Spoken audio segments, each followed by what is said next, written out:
Congress party की शीर्ष नीति निर्धारण इकाई कांग्रेस वर्किंग कमेटी की एक ऐतिहासिक बैठक बुधवार को बिहार की राजधानी पटना में होने जा रही है। आजादी के बाद पहली बार बिहार की धरती पर होने वाली यह बैठक पार्टी के लिए मील का पत्थर साबित हो सकती है। पटना के सदाकत आश्रम में हो रही यह बैठक न केवल बिहार विधानसभा चुनाव के लिए कांग्रेस की रणनीति तय करेगी, बल्कि पूरे देश में भाजपा के खिलाफ एक मजबूत संदेश देने का काम भी करेगी। इस बैठक में कांग्रेस के सभी बड़े दिग्गज नेता शामिल होंगे, जिनमें कांग्रेस अध्यक्ष मल्लिकार्जुन खड़गे, लोकसभा में नेता प्रतिपक्ष राहुल गांधी, सोनिया गांधी और प्रियंका गांधी जैसे नाम प्रमुख हैं। पटना में हो रही इस महत्वपूर्ण बैठक में 170 से अधिक नेता हिस्सा लेंगे।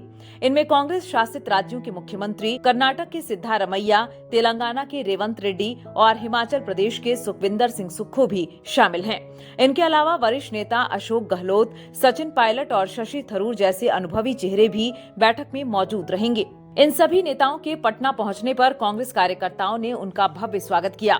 एयरपोर्ट से लेकर सदाकत आश्रम तक सड़कों पर पोस्टर और बैनर लगाए गए हैं, जो इस बैठक की अहमियत को दर्शाते हैं। कांग्रेस अध्यक्ष मल्लिकार्जुन खड़गे का जोरदार स्वागत हुआ, जिसमें कार्यकर्ताओं ने नारे लगाए और उनका अभिनंदन किया।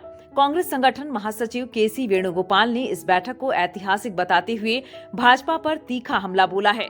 उन्होंने भाजपा पर स्पेशल इंटेंसिव रिवीजन प्रक्रिया में गड़बड़ी करके वोट चोरी करने का आरोप लगाया है। वेणुगोपाल ने कहा कि भाजपा चुनावी धांधली से लोकतंत्र को कमजोर कर रही है। उन्होंने राहुल गांधी और तेजस्वी यादव द्वारा निकाली गई वोटर अधिकार यात्रा की सराहना की, जिसने चुनावी धांधली के खिलाफ लोगों को जागरूक किया। इस बैठक का मुख्य उद्देश्य भाजपा की नीतियों का मुकाबला करने के लिए एक मजबूत रणनीति बनाना है। कांग्रेस नेता अलका लांबा ने भी कहा कि बैठक में बेरोजगारी, महंगाई, महिला सुरक्षा और चुनावी सुधार जैसे महत्वपूर्ण मुद्दों पर प्रस्ताव पारित किए जाएंगे।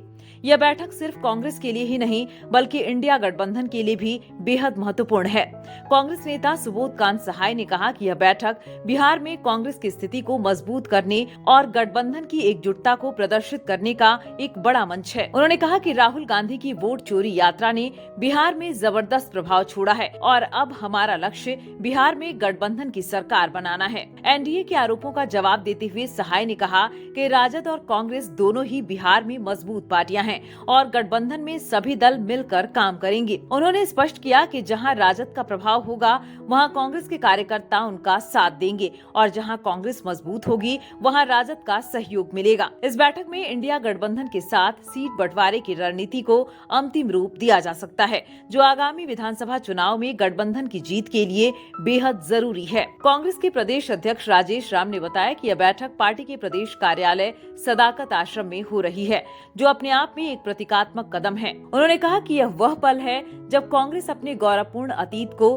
बिहार और देश के भविष्य की विजय से जोड़ेगी। सदाकत आश्रम स्वतंत्रता संग्राम का एक महत्वपूर्ण केंद्र रहा है और महात्मा गांधी से लेकर डॉक्टर राजेंद्र प्रसाद तक कई बड़े नेताओं की यादें इससे जुड़ी हैं।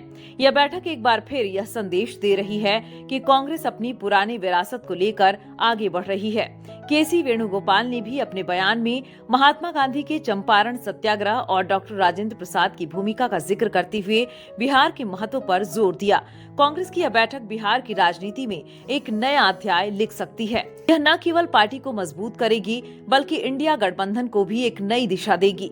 भाजपा के आरोपों का जवाब देते हुए कांग्रेस नेता अलका लांबा ने कहा कि भाजपा खुद बैसाखियों के सहारे चल रही है। उन्होंने कहा कि केंद्र सरकार को घेरने के लिए विपक्ष पूरी तरह से मजबूत है। प्रियंका गांधी वाड्रा का महिलाओं के साथ संवाद कार्यक्रम भी इस बैठक के बाद शुरू हो रहा है, जो महिलाओं के मुद्दों पर पार्टी की गंभीरता को दर्शाता है।